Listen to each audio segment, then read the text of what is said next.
Hi, my name's Vanden Avond. Have you ever wondered what goes into building a home? Well, we're going to take you through every step of the way, from the initial dig to the family walking in the door.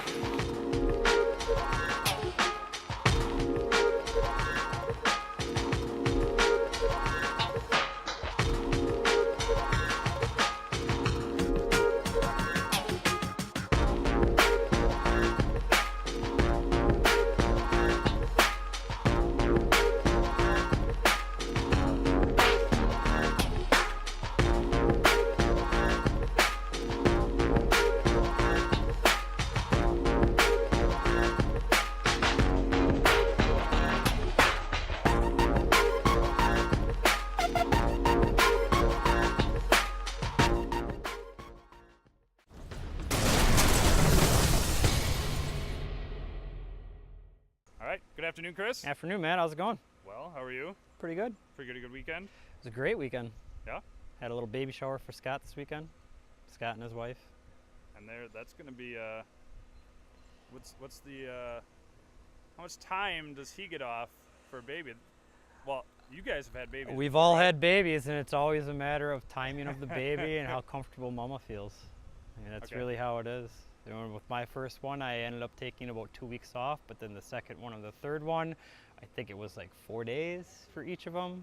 And Sean had about 2 weeks with his first. It's not in the contract. No. It's more of a field game. It's more of a field game, how busy we are and how much Scott feels like he can spend away from the job site or how much time he needs to spend with the new little one. And that's going to happen during the build. It is. Are we going to bring cameras along? I don't know that they would want we that. Worked that out. We're looking at August 25th is their due date. All right, so towards the back end. Towards the back end, yeah. Okay. Right at crunch time for us. So he's not getting 3 weeks off, I don't think. No. Okay. If he took 3 weeks off, I think we'd be in a world of hurt trying to finish this project. All right, so this project, the roof is on. Last time we spoke, everything was off and outside, the walls were coming up. Yep. And now the roof is on. So talk about what's on the outside here. What's all the white stuff? We have Tyvek home wrap on the outside of the home. There's a lot of different house wraps on the market today. Tyvek is hands down the best one out there. It's going to prevent water from getting in the home, and at the same time, it's going to let moisture that's in the home escape out and breathe. Okay. What happens if I just take newspaper and throw it on there? It's going to just deteriorate, and you're going to have rotten walls. Okay, what if I take the next step up of liner? What makes them so good? The inferior home wraps are basically like a plastic that's just woven together and has a bunch of holes punched in it. It's like saran wrap. You put saran wrap on your house, and any moisture gets behind it, it's going to rot. Tyvek is more of a fiber. It's fibers woven together to make it breathable. So it doesn't. Lets the wood breathe a little bit, where others might keep the moisture in, and then you're going to have at some point possible moisture in the wood, and that's not good. Absolutely. Okay. All right. So is that the same thing with the roof then, or is that a different material?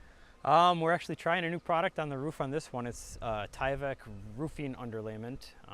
We've used different synthetic underlayments on the roof in the past that have done the job, just maybe not as well as we would like it to do. Okay. Roofing underlayment is to help try to keep the house dry. Ultimately, your shingle is going to be your weather protectant. The underlayment is not the weather protectant, but shingles void a warranty if you don't have an underlayment under them. So what goes all on the roof here? We got the underlayment, and then what goes all on the roof there? You put the underlayment down, and then they put the asphalt shingles on top of that. Unless you want a steel roof, then you're going to have steel shingles or stand-on end steel, which you don't see that a lot in residential applications. Okay. And so the inside, we saw the walls and everything. And I didn't know what they were. You had to explain them to me. I've seen them before, but I didn't know. I guess I've never seen them being built. What's the different heights in the? There's some different heights in the ceilings built into the trusses for us. That's going to be what is called a tray ceiling. Yeah. In the master bedroom, people like to put a tray ceiling above the bed. Then they can put like some crown molding or something around it, and a little mood lighting, and just a little ambiance in the room. Do you know the rooms that have them in this one? In this house, we have a tray ceiling in the master bedroom and the dining room, and then there's just a square up tray ceiling in the living room or the great room that's going to be prepped to be able to accept a coffered ceiling later when they decide they want to do it. Okay. All right. Here we can see my dad in the background.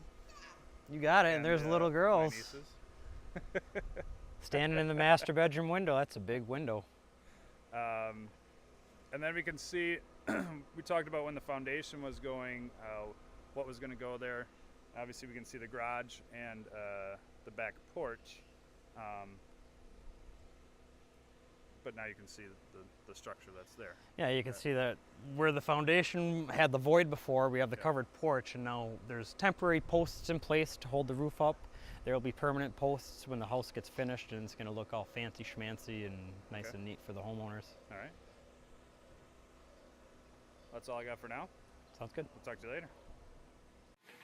To see the process unfold, follow us on Facebook at The Build or look for us on YouTube.